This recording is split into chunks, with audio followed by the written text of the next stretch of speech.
welcome to Tiger Talk this week. Before we get started with my guest today, I'd like to tell you about Homecoming Week. We had a wonderful time last week. Thursday night was the pep rally and bonfire and the parade, and everybody came out, and we had so much fun. The bonfire almost caught several people on fire. The flames were going everywhere, but it was lots of fun. And the Kiss a Pig contest, it was a great success. We raised almost I believe it was $800 for United Way, and the kids felt really good about that. And Kathy Hopper, we appreciate her coming out from United Way and receiving a check. And the pig kissers were, let's see, Amy Allen, Jacob Tyndall, Sean Bauman, and Jennifer Foster, and they just had a wonderful time doing that. So, and I appreciate Roger Malden and Tony Christian bringing us the little pig, and the pig was real cute. It stunk a little bit, but it was real cute. So I'd like to get on with the guests today. My first two guests are girls that were in charge of Red Ribbon Week here at Norman High School, and it was a big event at Norman High, and it ran concurrently with Homecoming Week. And Kristen Shipman is with me right now, who was in charge of Red Ribbon Week here at Norman High School. Welcome, Kristen. I know you've had a busy, busy week. I'd like for you to tell everybody kind of what Norman High School did for Red Ribbon Week. You know, what our events were and what kinds of things we had planned. Okay, well, Monday we started out by about 15 of us went out to the parking lot and wired on little bows on everyone's antennas and passed out ribbons in the homeroom classes for people to wear through the week. And you had red ribbons for everybody in the whole school? Mm-hmm. And I noticed you'd written on all the ribbons, too. Did you do that? Yeah, there's three of us that did that. And we made about 1,800, and it took a lot of time. I bet it did. And we also hung up little paper bows on all the teachers' doors. And we made about 100 of those, and that took a lot of time. Because they're big, huge bows and that stiff paper. That was really nice. Yeah, but it did take real hard to untwist. And Tuesday we went to a drug symposium up in the city at the Marriott. And Wednesday, a group of us went to Lincoln and talked to first through fifth graders. Mm-hmm. And we did a little skit. And on Thursday, I went to Longfellow and was on a panel there over chemical awareness for the 8th graders. And another group went to an elementary school in Eisenhower, I believe. And they did that same skit. And it was a deal trying to teach them not to get in a car with someone who's drinking and driving. Mm-hmm. And then also putting 5 people in a situation of having to say no to 5 people who are telling them to go to a party. Oh. And today, or Friday, we went to Monroe, and another group went to Jefferson. Okay, now this is a part of the Red Ribbon Week was sponsored by our SAD chapter here. Mm-hmm. Okay, first of all, tell me about the skit that you all did. You know, it was a skit about where did you find the skit and how did you go? We just made it up, really, oh, really? And we tried to take it from a elementary student's view where they're walking to soccer practice and an older brother picks them up and is drinking and driving and pressuring the 2 girls to drink. And they get there and one goes and talks to the coach about it, the one who didn't drink, and the other girl, you know, the coach pulls her over and talks to her, and then we just kind of followed up with a paragraph saying that you can go to a parent, a teacher, a counselor, a principal if you have anything to talk about. The little kids seem to like that. Mm-hmm. And we had some questions asked, you know, but it was really hard to relate to kindergartners. I was like, well, what kinds of questions did they ask you? You're talking about drinking and driving, and they really didn't understand the concept of it. The older ones did, not the younger ones. They kind of informed you that their parents were in a wreck, and we didn't really know what to say because it wasn't a drinking and driving wreck. Oh, it's just a wreck. They get that a little mixed up. What about you said you were on a panel at Longfellow? Mm-hmm. Who was on that, and what was that for, and what kinds of things did you talk about on the panel? I don't remember their names. I was representing the high school and Central, and then there was a lady from the chemical dependence program at Norman Regional Hospital, and there was a lady that's the head nurse from the emergency center, and then there was a lady from NAIC, which is Norman Alcohol Information Center, and then there was a priest. I'm not Reverend sure. Virtue, probably. And I can't remember Mhm. what church he's from. Gray hair. He had gray hair. Yeah, That real was high. him. Yeah. Yeah. He's involved in, I believe, in AIC and has done a lot of chemical dependent work. And what did the students do at the elementary schools that they went to? I mean, did they were they there to answer questions that the little kids had, or what exactly was Oh, their the role? panel? Well, you said some groups went to elementary schools today, and Oh, in yeah. the last 3 days. You know, what did they do there? We just Yeah. did a skit and the 5-on-5 trying to get 5 to go to a party and Mhm. 5 to say no. And then if they had any questions afterwards they wanted to ask us, we're there. Because they had other things going on. Monroe was great today. They had a big parade. They Mhm. had T-shirts for every homeroom, and it was really good. Well, you all have certainly done a good job of plastering Norman High School with lots of red ribbons and lots of information about Red Ribbon Week. And you know, I know that you've done a lot of hard work on it. And now now that the week's over, you can get some sleep. But was it fun? Did you have a good time visiting the schools? Do you think the kids responded to high school kids that came Yeah, out to do that? I really think they liked it. They have kind of a role model to follow Mhm. up and not just another kid. Yeah, yeah. So, Well, you know, congratulations. I think it was real successful, the Red Ribbon Week. And we're going to talk to Carol in just a minute about the drug symposium, and that was really interesting too, I understand. yeah. So we'll be right back in just a second about the drug symposium that they went to in Oklahoma City.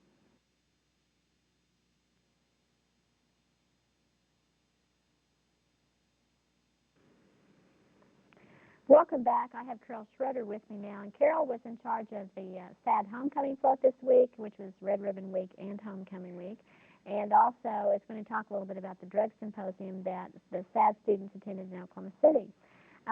First of all, you all got third place for homecoming. Now, I need to mention that FFA was first and Spanish Club was second, SAD was third. Tell them a little bit about your float for the homecoming parade because that was interesting. Okay. We just took a car that had been actually flipped in a drunk driving accident, and that was put on our float. It was a trailer. Then we had, our theme was don't want your night in like this, since we were playing the nights. But Good. so it was just basically, the car and then the posters and everything with the. Now, do you get those from the police? Because they had one last year on their homecoming float. Did the police let you borrow those? The or car? Uh-huh. No, we had a girl in SAD whose dad owns a salvage yard, Oh, and I he see. let us use the car for the parade, and we're bringing it back to him today. Wow, yeah, I guess they reuse parts, Yeah, don't they? yeah. Okay, and about the drug symposium, it was in Oklahoma City. Was it at the Marriott? Yes, it was at the Marriott. What, take us through the day at the drug symposium. You know, what kinds of things did you do, and what worthwhile things, do you think you found out there? We went up there in the morning. We met at the school and went up there. We basically got there at first. They introduced us, what was going to go on during the day. We were informed that we were going to be on live TV. We were on Channel 13 for an hour. That was interesting. We basically just had speakers. They had a Madeline Manning. Yeah, Madeline Manning Mims. Yes, who had been in the Olympics.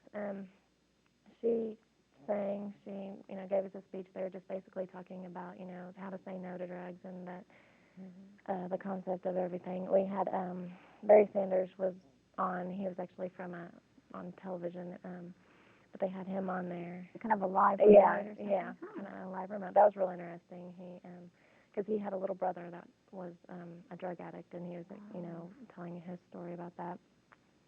They basically just had a lot of speakers. We had a guy from California that came out who was great, and he was a great speaker. We really learned a lot from him. After all that, we all went to lunch and came back, and it was just basically a lot of speakers coming and talking to us. There were 6,000 people from all over Oklahoma, from grade 7 through senior, from all over Oklahoma. So. So essentially, what the drug symposium is just kind of a saturation in one day of just talking about drugs and to say no and that kind of thing.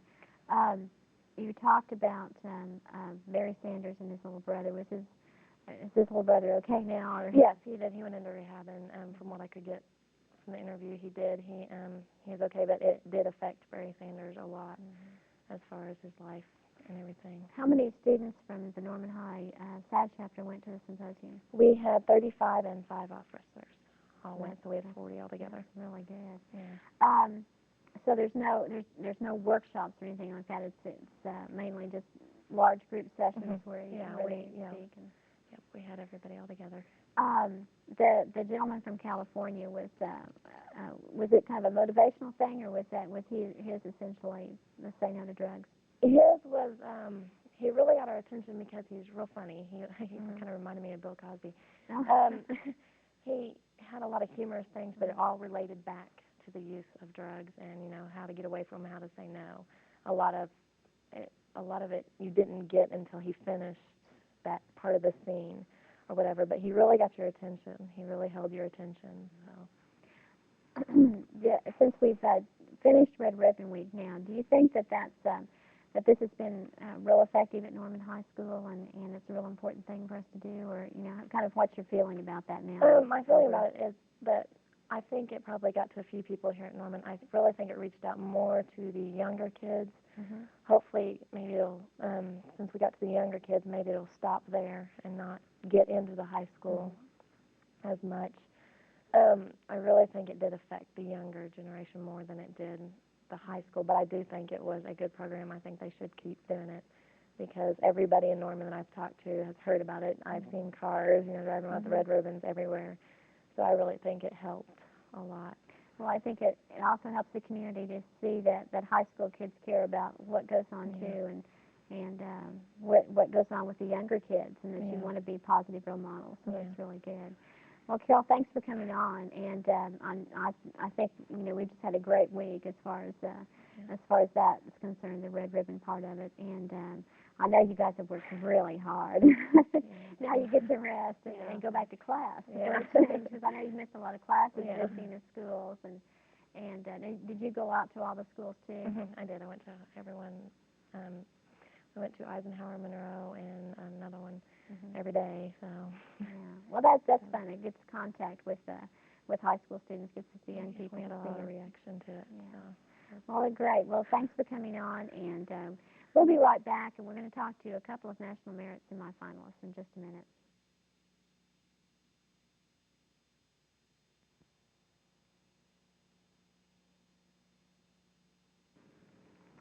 Hi, welcome back. I'm with Gabe Morris. Do you go by Gabe or Gabriel? Gabe, okay. And Gabe is a National Merit semifinalist.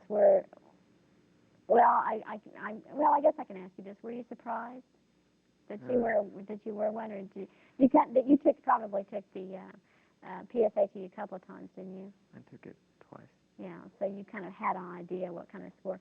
What kind of score was necessary? And we're talking about the preliminary scholastic aptitude test, which is the pre-SAT kind of thing. And that's the test you have to take to qualify to be a National Merit semifinalist. What kind of score do you have to make on that to become a semifinalist? Do you know what the cutoff was or what? I think this year the cutoff was 190.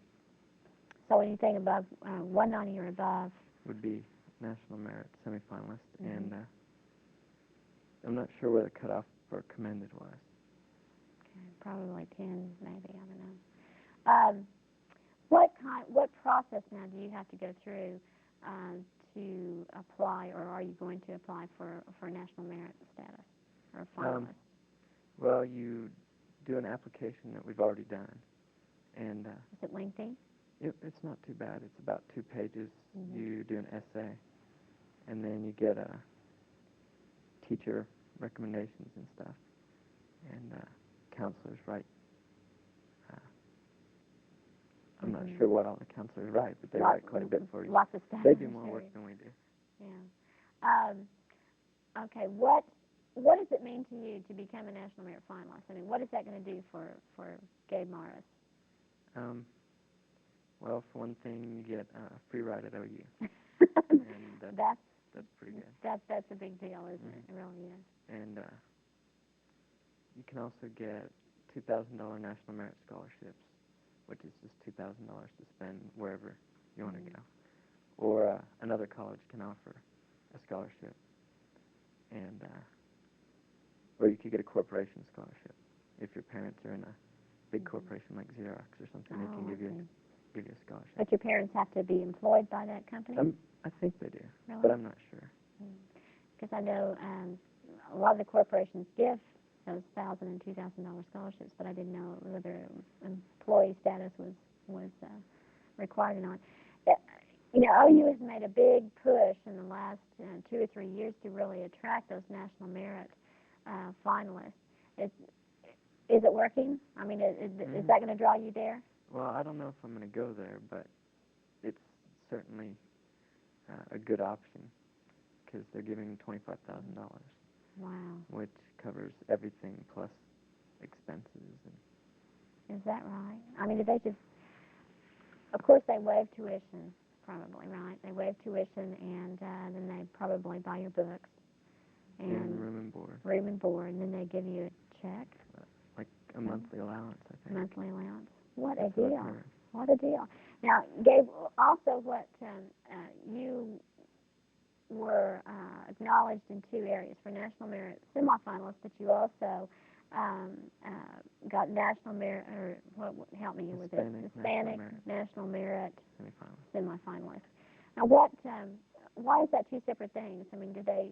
What is you get special scholarships in the other area too?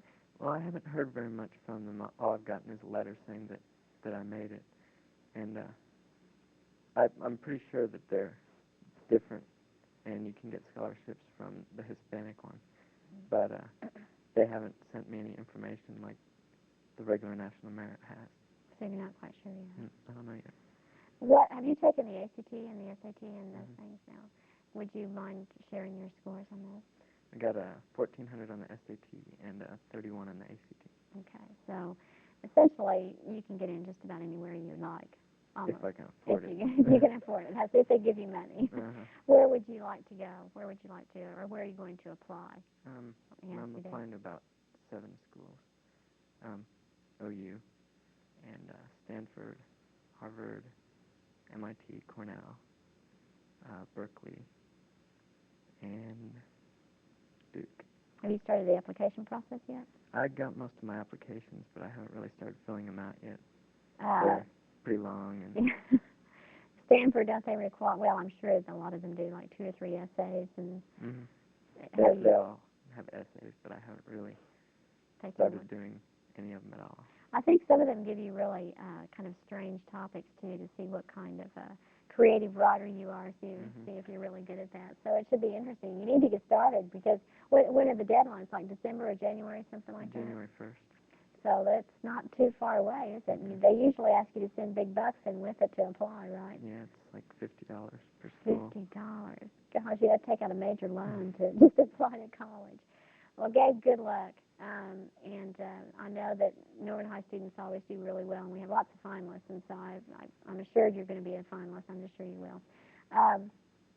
And also on the application process, because it does take a long time. Now, what, as far as, when you get into one of those colleges, what do you want to do with, or what do you want to major in, or what do you want to do with your degree once you get it? I'm not quite sure yet. I think I want to do something with computers or maybe business. So, well, you could probably do both of those at one time, the computer and the business field. And well, good luck, and I'm sure that academic award banquet time we'll be seeing a lot of you up there receiving your awards. Okay. And we'll be back in just a second with our next National Merit semifinalist.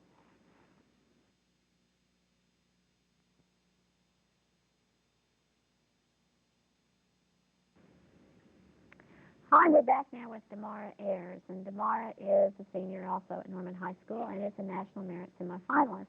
And Damara's probably going to be a finalist too. Did you find that the application for finalists? Did you find that kind of difficult to go through? Not really. It was kind of fun, probably, wasn't it? Wow, I get money if I do this. Yeah. As Gabe said, the counselors do most of the work on it, so. They really do. That when it comes college application time, they have a lot of work to do because they write tons of those recommendations. First of all, let me ask you what you want to do when you get to college, and you want to, do you know what you're going to major in yet, or are you kind of up in the air?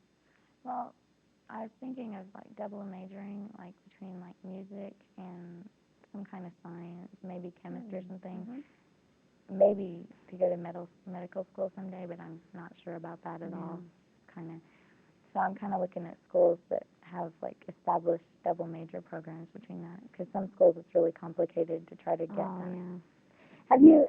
Have you gone through any of the I know there's a computer that system that we have here that kind of helps you find what your interests are and what you're strong in. Have you ever gone over those computer programs here to kind of check that out? Well, it might be kind of fun to do to see where your, what your talents are. Yeah, I mean to do whatever. that someday. Let me go ahead and ask you and get the embarrassing questions out of the way, because I think people out there are interested in, what, like a parent of an elementary student out there, what does my child have to make to become a national merit semifinalist? What did you make on your PSAT? 199. 199. Okay. And you've probably already taken the SAT and the ACT. Yeah, I just retook the SAT again. Oh, you didn't like it the first time? No. It's very difficult, isn't it? Yeah, there's a lot of questions in that amount of time. What what makes the SAT, do you think, more difficult than the ACT? Well, I thought that the ACT was a little harder in the social studies and science part, but the verbal and math part on the SAT are harder, because like the ACT English part, at least when I took it, I think they've changed it, but I don't know. It's They've really changed it this easy year. because it was all grammar, and that was just really easy. But on the SAT, you have to know like a whole lot of vocabulary and stuff like that. It's pretty hard. And do you have to take also some specialty tests to get into or to apply to certain colleges? The achievement test. Mm-hmm. Yeah, I'm gonna take those in like a week and a half. But I don't. What achievement tests are you going to take? I was gonna take English and math and chemistry. Okay. Because certain colleges, to apply to certain colleges, they require so many achievement tests or achievement tests in certain areas. Yeah. So that's kind of interesting to know too. You can't just take the SAT and think, oh, I'm done with it, because sometimes you do have to take additional tests on top of the SAT. So, Yeah. what was your? So you took the ACT last year. Yeah. Okay. What was your score last year? And the ACT, a 31. 31. So you engaged tied for that, huh? Do you plan on retaking that this year? No, Probably because not. most of the schools I'm applying to don't even look at the ACT, so Okay. I don't. So you're I just thought I was done with that. Okay, what schools are you looking at? Well, I'm looking at Rice, and I'm going to apply to Harvard. I probably won't go there, but I'm going to apply in Northwestern, and then like the University of North Carolina at Chapel Hill, and I'm still kind of looking at. Yeah, that's a tough decision to make, isn't it? Because as Gabe said, they do have a lot of essays that you have to write, and so sometimes you get to the point where you think, I think I've applied to enough schools now, because it takes a long time to do those. I know my daughter wound up just applying to 2 and said, if I don't get into those, I guess I don't go, because she really got tired of filling out the applications, because they're very lengthy. Have you gotten some of them yet to take a look at them? Yeah, I've gotten a lot of stuff, but they look pretty long. So I haven't really looked at them too much yet. They look like too much work. So I just keep pushing them back. Putting them in the back of your mind. Well, particularly when you're taking some fairly difficult classes your senior year at the high school, and having to balance all of that. And do you work too, or is that something you just? Well, yeah, I work on the weekends, maybe like 10 hours, but I haven't been to work for 2 weeks because I wasn't here the last 2 weekends, and so I'm gonna work. Have you visited any colleges? Yeah, last weekend I went down to Rice with some of my friends, and we went and looked at that. It's really nice. Is it? Now, where is that? That's in Houston. Houston. So you had quite a long trip, didn't you? Yeah, it was fun. Yeah, and I think it's important, for anyone applying to a college out of state to go and visit there, because you're going to be there 4 years, and it feels a lot different. I mean, they may look good on paper, but like I thought Carlton would be a really cool school, but then I went and visited like last spring break, and I didn't really like it very much. Really small. So it's good to go because if you apply there and you've never been, and you get there and you think, I hate this. Why am I here? Yeah. I don't like it at all. So that's a good thing to do. But it's kind of difficult that it takes money to Yeah. to travel around and do that. But I'm taking an Eastern College tour for any of you out there that are interested in going to all kinds of schools in Massachusetts. So that's a really good thing to do though, because you can really see the area and whether that area is really where you want to be or not, because that's Yeah. really important. Well, Tamara, thanks for coming on, and appreciate the time that you spent. And we'll be back in, there we are. We'll be back next week, and I want to talk to some more National Merit semifinalists next week, and we'll see you then. Thanks for watching Tiger Talk.